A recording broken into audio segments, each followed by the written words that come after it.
नहीं भाभी जी, अब देखिए ऐसी बात है कि काम तो हमें कुछ करवाना नहीं है बहू से, पर अगर घर में 4 लोग आए हैं तो ये तो है कि बहू आ जाए और थोड़ी मदद कर दे। हम तो बहुत ओपन माइंडेड है भाभी, वो सूट पहने साड़ी पहने हमें कोई फर्क नहीं पड़ता। बस ये है कि अगर घर में रिश्तेदार आ जाए, मेहमान आ जाए तो थोड़ा साड़ी पहन ले, थोड़ा सा पल्लू ले ले, थोड़ी ऐड कर ले, वो सारी चीजें अच्छी लगती। अब बाकी तुम अपने कमरे में चाहे जो पहनो या पति पत्नी कहीं घूमने जाओ तो जो पहनना है वो पहनो। वो क्या है कि समाज में रहना पड़ता है ना, तो 4 लोगों की सोच के चलना पड़ता है भाभी जी। हम तो बहू ला ही नहीं रहे हैं, हम तो बेटी ला रहे हैं। जैसी मेरी ये छोटी है वैसी मेरी बहू रहेगी। भाभी जी देखो, हमें बहू से ऐसा कुछ नहीं कि तुम सुबह सुबह उठ जाओ मुर्गे की तरह और सारा काम करो, नहीं, हमें ऐसी कोई जिम्मेदारी नहीं डालनी अपनी बहू पर। बस ये है कि इनके पापा जी को चाहिए रहती है चाय, तो सुबह उठ जाए, पापा जी के लिए चाय बना दे, 1 कप थोड़ा नाश्ता बना दे, खाना वाना बना दे, काम वाम करके फिर पूरे दिन भर सोती रहे, हमें उससे क्या। नहीं भाभी जी देखो, लेने देने वाली तो कोई बात ही नहीं, मुझे तो कुछ चाहिए ही नहीं अपनी बहू से, बस हमें बहू मिल जाए हम खुश हैं। पर क्या है कि अब 2-4 रिश्तेदार आते हैं, मेहमान आते हैं,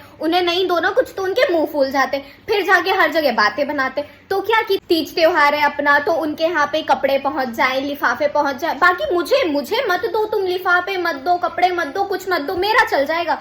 पर क्या है कि रिश्तेदार फिर बातें बनाते ना, तो बस उनके घर पे पहुंच जाए, हम अपने आप ही खुश हैं फिर तो। अरे भाभी जी, नौकरी हम तो खुद चाहते हैं हमारी होने वाली बहू नौकरी करती हो, क्योंकि हम तो भाई बहुत मॉडर्न है, बहुत ज्यादा मॉडर्न। हमें हमारा बेटा कमाता है, हमारी बहू कमाए। पर वो बात क्या है कि अगर देखो तुम नौकरी कर रही हो ना, तो अपने परिवार को, अपने घर को बिल्कुल मत भूलो। अगर तुम नौकरी करने जा रही हो, आराम से जाओ, खुशी खुशी जाओ, पर क्या है कि घर का काम करके जाओ, और ऑफिस से आओ तो घर का काम कर दो। इससे ज्यादा हमें और क्या चाहिए, आप ही बताओ।